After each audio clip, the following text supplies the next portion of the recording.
Hey guys, Rob Skiba here with sort of an epilogue for my Filmmaker's Journey series.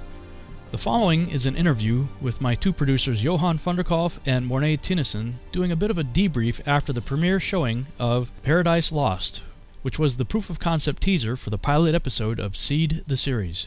Here they discuss what it was like working on the project, some of the problems we had during production, including why it took us so long to complete it, lessons learned along the way, what's left to do on the audio side, and what the plans and hopes are for the future as we continue to move forward with this project.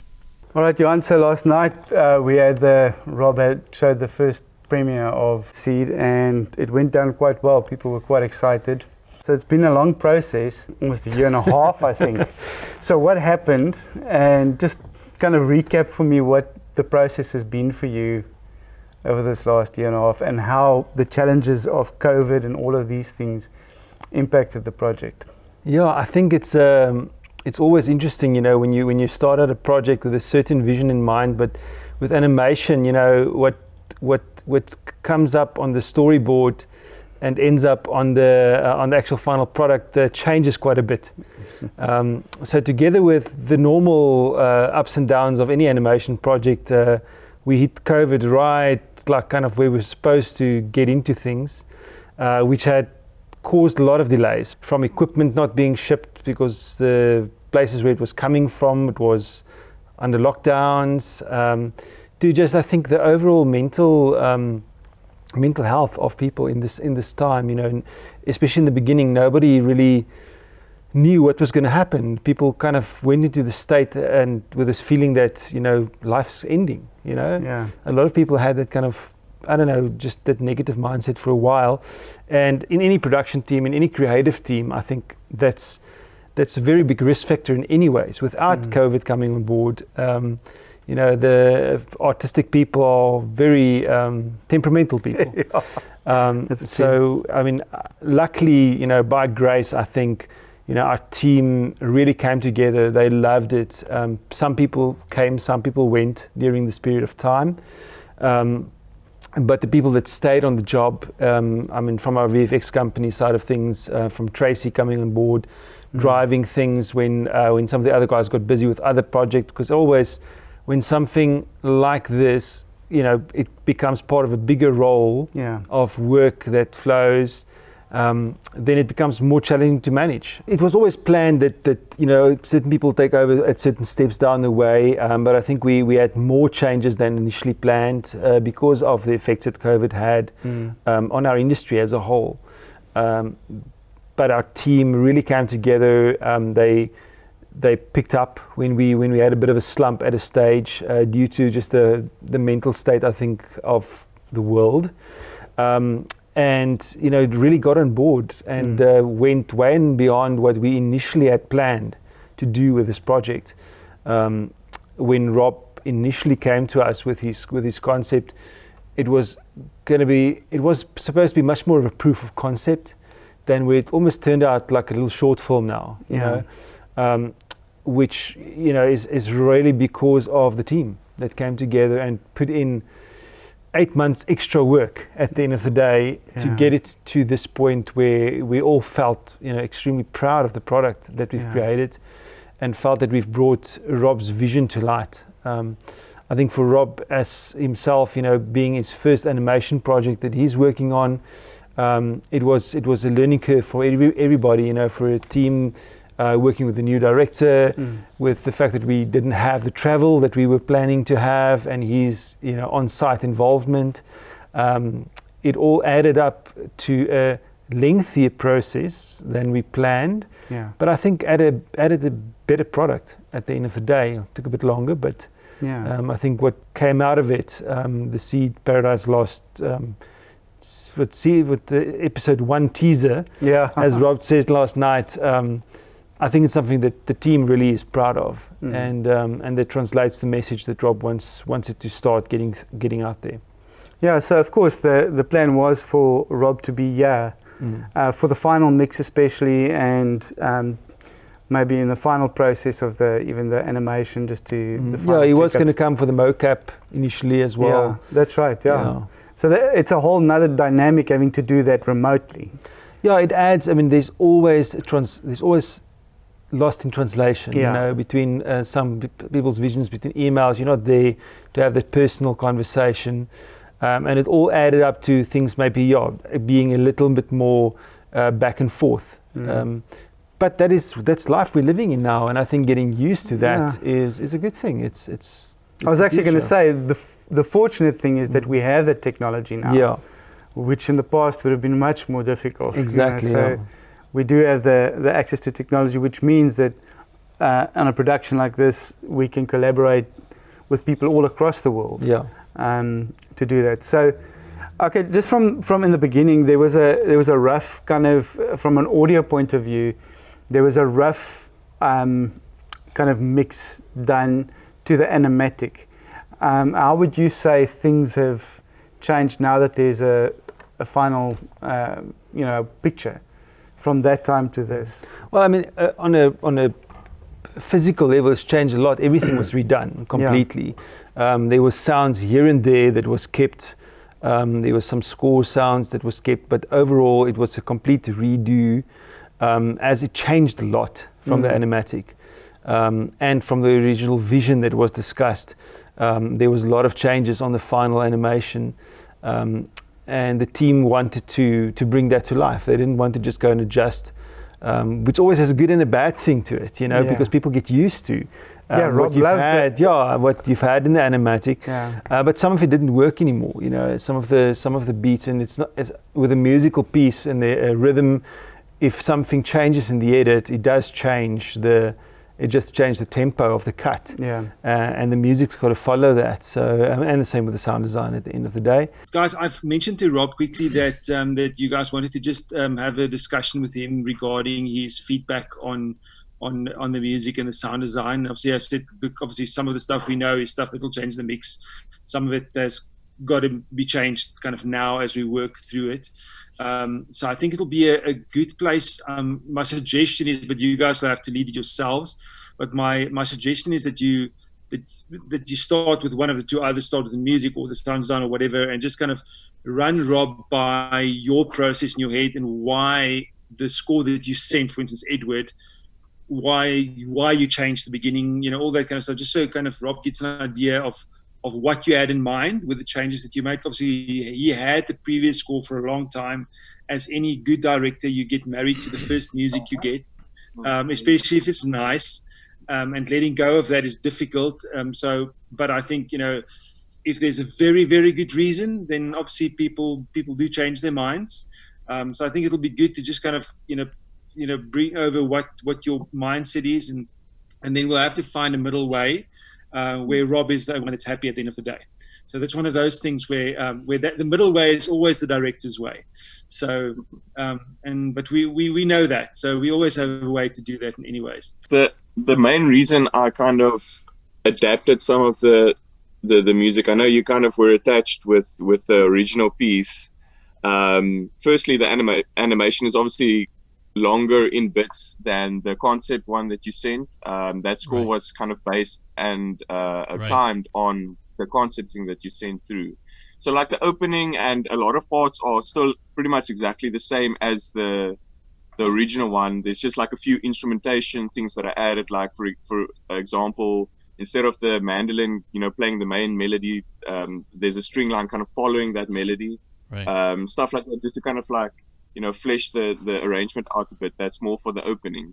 And then as soon as the airplane battle takes place, I kind of had to adapt that just to like work with the action, to follow the action, to follow the movements, to follow the cuts. Morné and I also discussed a few points where, you know, kind of the sound takes over, then the music comes back in, you know, just to kind of like have that hand-in-hand conversation with one another. And also just to make space in the mix, for example, for dialogue to come through, for some sound effects to actually be heard, instead of just like, you know, bam, it's just music and sound throughout the whole time. So we kind of tried to just work on moments, if I can say it like that. So it's pretty much just that the middle section where as soon as the fight starts taking place, that I adapted and changed, and then the rest, like you can hear, is obviously kind of still like the previous version, just timed a bit differently, or where it comes in the film, obviously, but that that had to be done just because the animation is obviously different than the concert video. Right. And I remember you take the original piece that I sent through, and there was like a lot of cutting and looping of a lot of pieces of that in the session to kind of like make it work with the timing. Right. So that's the only reason I kind of really adapted that, and obviously Jen composed something for the end as well. Yeah, but while we were working in it, we were folding down to stereo the whole time. So the concept that I had with the mix was to make it as immersive as possible without that technology. Yeah. So that when you listen to it on a standard set of headphones, you will also get a glimpse of that. Yeah. So it's not just a standard fall down of the immersive sound. We really worked on the stereo and played with frequencies and with phasing and stuff to create that that feeling that that things go past you. Yeah. They're closing in on us. Use it to our advantage. Hang on, Cat. There's one scene in the crash where the blades hit the water and the plane kind of stops in front of you, and then the stuff flies past you. And you'll hear it. Even the stereo headphones, it will feel that it goes to the back of your head.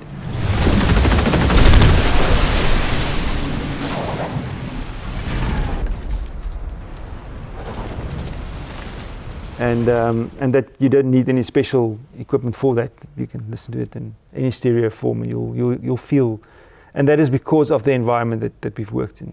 So, challenges aside, Johan, how has it been for you to work on this project? Is this the first project of this kind that you've worked on? I mean, I've worked with you on some live action stuff, so, and I know of a lot of your live action projects. Have you worked on anything like this before? Yeah, not in feature-wise, but commercial-wise. So we've done quite a lot of animated commercials. I used to do some of the animation myself 10 years ago when I started out, and coming from understanding that what goes into it, it did give me vision into the process and not to get too frustrated with it. Yeah. Because you tend to get frustrated at points of time when things don't translate the way you want it immediately.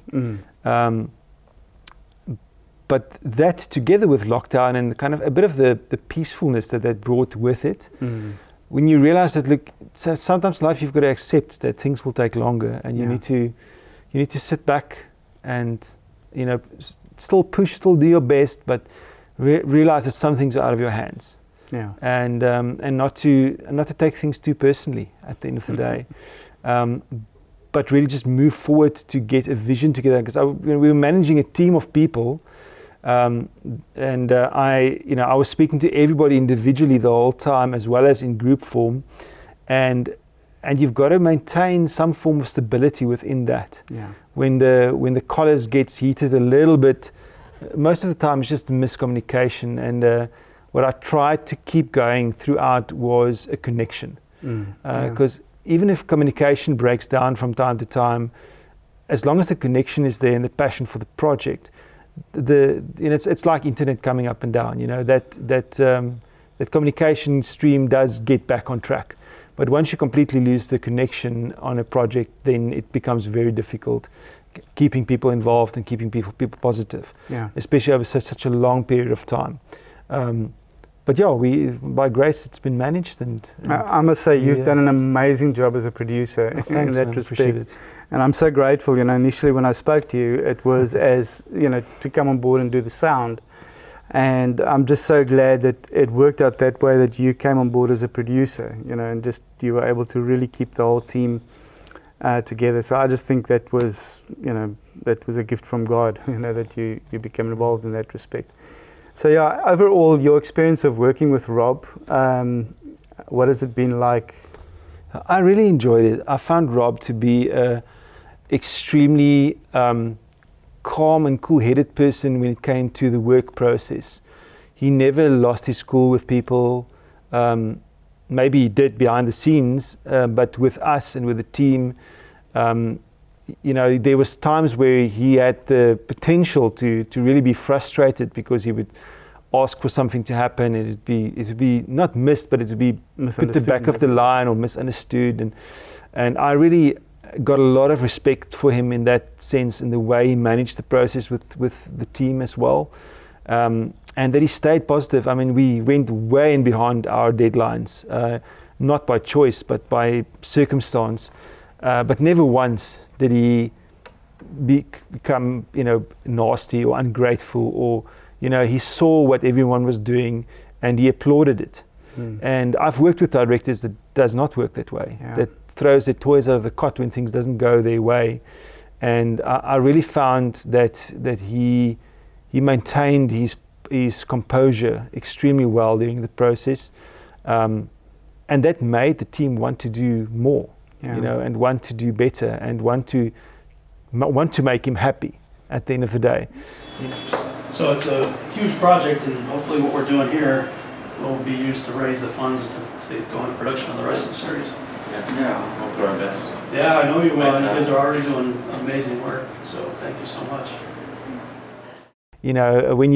When you plan out doing a proof of concept, but you start getting directors' inputs that more relates to not proof of concept, but an actual feature kind of thing, then the team can easily lose heart, because it's a lot of extra work that comes on.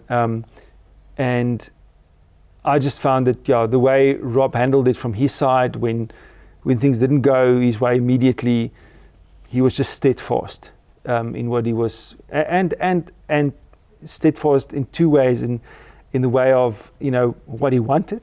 He never said, just throw it away, or just stop, but he would give time for it. And look, I enjoyed it. I enjoyed working with him. I found his meticulous attention to detail lovely. Our angle will be looking right at Thompson, right by the gun, but we could see Catalano's feet dangling down behind him, So if we imply to the audience by the trajectory of the bullets, maybe the bullets are starting to raise up, and in the background we see a bullet hitting the radio and then heading up towards Catalano. The implication would be, that's where Catalano gets it too. It's frustrating at times when you want to get something finished and something, and it's a personal preference thing, but that's what makes someone a director. And that's what makes him the executive producer. He's got a vision that he needs to bring to life, and we are the team that's got to bring that to life. Yeah, I must say, Rob was quite uncompromising in... Yes, but it's not a bad thing. I feel that, I think he gave from his side, he gave additional time without ever being unhappy. That's right, And in exchange, he expected these things to be done, in that way. And I just think it was a great overall experience, and a great learning curve for everybody in it at the end of the day. It was fun. It kind of felt like jumping off the ledge and knowing that you could have a director and a leader in Rob that, you felt comfortable with. And he was able to. It was amazing to see how he worked with each of us as the actors and how he was able to draw performances out of each of us. And it was also really refreshing getting to work with a director who really, really knew what he wanted. So I'm super excited for the project. I can't wait for audiences to get to see this. Just having seen the previews and the storyboards of what this project's going to be, it's going to be epic. So combining that technology, combining post-production technology with the mocap, with the performances, with the music and sound design, and with the director and writer in Rob, it's going to be fantastic, man. I think every person grew, personally from the process, as it should be with every process, and in a positive way. And I think that's another important thing from Rob, is that he really encouraged everybody the whole time. I loved always when he replied on an email and he would say, "Great job, guys," that makes everyone light up, and then when you have the 35 comments below that, it's like easier to attend to, because you were smiling, because you just got encouraged. Yeah, it's genuine. I don't think it was at all. No, exactly. I never found it to be anything but genuine. Because sometimes people can say something just to but I always found his comments constructive, positive, and really encouraging. So what is your hope for this project going forward? I mean, you've heard some of what Rob has said about his vision, which is a big vision. you know, obviously the question is, man, if 8 minutes takes this long, how are we going to do a series? Yeah, look, 8 minutes takes a lot quicker when you have a budget to do 8 minutes. I think that made a major difference on our side. You know, again, we planned on doing a proof of concept. It ended up being something in much more detail. Although maybe the communication in the beginning was misunderstood from our side and from his side, it doesn't matter. At the end of the day, we had to create something which he understood he was getting. Yeah. And I feel that we've achieved that, and maybe over the top a little bit of what he was wanting in the beginning, which is great. My hope for the project is that we can get a network to come on board. You know, it's one thing to create nice content, but if no one's going to see it, you know, it's not ideal. So my hope is that he can use this. And I've been speaking to some of our contacts in the industry about the project and saying, look, we've got a great concept here, a good story. It's entertaining. We've got a great team that's now done a proper proof of concept, technically in our terms, that we can show what can be done with this project from a production perspective. And given a proper budget, you know, this can be done a lot faster. And the other thing that people forget is the initial asset creation takes a lot of time. To now use the same assets, the same environment to create a 30-minute piece of what's happening now in the jungle, you know, it becomes a lot faster. Because we've already got the characters, you know, all that stuff. So all that stuff that takes long to start and develop and just get refined, it's all there now. So depending on what the next storyline is that gets taken, the next narrative, you know, there's certain stuff that's new assets. But with animation, the further you go down the series route, if everything stays kind of in the same location and stuff, it becomes a lot faster because that assets all exist, and it just becomes moving them around and building around the narrative. Okay, yeah. So I get it. So you reuse assets, and it does. Yeah. Okay. Yeah. If you look at, I mean, just the soldiers and the giant, how much time it took to just kind of refine their looks, refine the stuff that they're going to have on them, the throat mics, the whatever. You know, now that's all done. You know, it's obviously once he's now taken off his hat and threw it away, we're not doing that again. Yeah. Yeah, so now, Johan, we're going to look at today on the big screen, which is not how most of you will get to see it. So we're the fortunate ones, and we're going to listen to it with the Atmos or the sound, or the surround, the whole surround, and that's going to be an amazing experience. So, from what is the difference in how you approach the mix down to the Atmos? So, what will be different to what the people heard last night with the premiere in an Atmos mix? We tried to not make such a big of a difference. Yeah, you know, we want people to have the same kind of experience, and that's the whole idea about it. So when I did the stereo, I really tried to recreate what I was feeling in this room in the stereo mix. Okay. What is different is obviously the low end. There's massive subwoofers in the room, so you really feel that, you know, when the plane is flying, you feel that, you know, that wind and the low frequency rumbles and stuff, which people, if they're going to watch it at home on a proper system that has got subs, they'll feel that at home. You'll definitely just have a bit more of movement, so when the planes fly by. But again, I try to use phasing to create the same thing for the headphone mix, and for what they're going to be listening to in stereo. I mean, I took everything home, so I would work here, and then I'll go home and I'll put it to the TV, and I'll listen to it there, and I'll listen to it on my phone. So really just kind of to bring it to all devices and get the best possible mix down for everyone.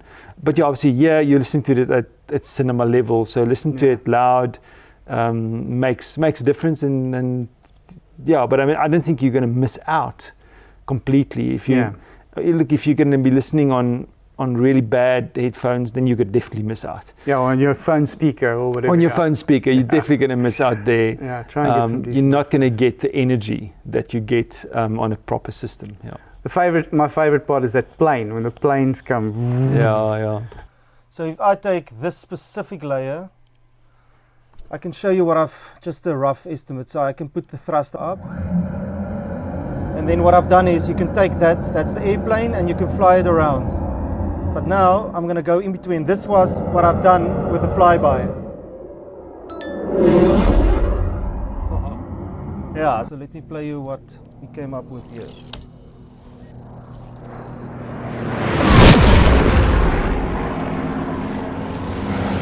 Of course, we layered that with a lot of other sounds. I mean, there's a cannon hit in there just to give a little bit more of a cinematic feel. And I know the airplane doesn't fly that fast, but that's what makes cinema so great, is to let the viewer get into the story and think, wow, this is an awesome airplane. And it's just amazing from a sound point of view, sound design point of view, and the rattling of the the plane and all of that, the bullets, the bullet strikes and things like that. It just adds. Yeah. I see that Netflix, even Apple now with their new computers that they're releasing, they're putting an Atmos in, and Netflix is now moving towards Atmos. Does that mean home cinema was traditionally the 5.1? Yeah. Is that changing now? Yes, immersive sound and Atmos is becoming a much more accessible. So there's a lot of hi-fis now that you buy has Atmos capability. All have various ways they do it. Yeah. So not always the same, but they all kind of create the same outcome. So but most of those units are coming out of what they call Atmos Home. Yeah. So it's a bit different in layout. You've got less speakers layout and a bit of a different background engine running it, but essentially it gives you the same experience that you would get in this room. How many channels is it 11.1? Right? Well, the smallest Atmos I think will be a 9.1 because you basically have your 7.1 plus then above plus the four speakers above. Yeah. Oh. You even have now on certain of the phones, you've got an Atmos function for stereo for headphones, which is the binaural concept, and it's great. It gives. I mean, you've only got 2 ears at the end of the day, so with that technology being used to bring that movement down into the stereoscope, it does work very well and it sounds great. Yeah. So overall, Johan, what has been your feeling about the final product of this short film of the Paradise Lost? I'm excited about what we've created. Obviously, like with any artistic work, you're never done. You never complete, you abandon. Yeah. And I think we're at the point where we are abandoning it now, but in a good way. It's there's definitely stuff that can be refined in when we go forward. We've just tried to create the best proof of concept that we can. Now it's time to hopefully use that and get some bigger budgets on board and be able to take the project further in actually creating a series with the stories that Rob has created. I think that's kind of for me where it's lying at this stage.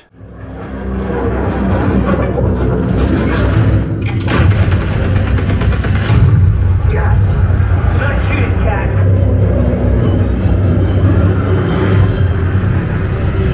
Thompson, stand by. Package deployed. Closing her up.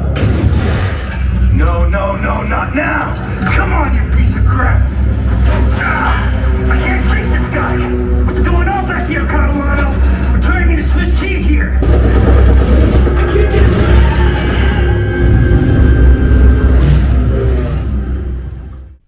Oh, that was wild. Yeah. So now you've seen it on TV and you've seen it on the big screen with this sound. What did you think? Well, this one I could definitely see a lot more detail. And even the sound, you could hear it a lot more intense. Like it was way more intense than on the TV. You could feel it. Yeah, you could feel it. You could literally feel it. Like if it kind of felt like you were in the plane or near the plane. Like it felt like it was going to crash right into the cinema. Yeah, I know. It was pretty awesome. Just hearing that sound coming from everywhere. Yeah, and I noticed a few things I couldn't really notice on the TV. For example, I saw the giant peeking out the bush when I didn't. The first time, eh? No, yeah, the first time I didn't see it for the cup. Like I really liked the short film, but I'd never seen that piece where he sticks his head out the bush. Like I never saw that until I saw it on cinema. It was literally peeking like right out the bush. Yeah, so that was an awesome experience. I wish all of you could have that experience. So maybe you should do a viewing party, get your friends and family together, and ask get them a to bring their projector. speakers. Yeah. Thanks so much for watching. I hope you enjoyed this video presentation. If you did, please subscribe to my YouTube channel, like the video, and share it on your favorite social media sites. There's a lot more to come, so stay tuned and we'll see you back next time.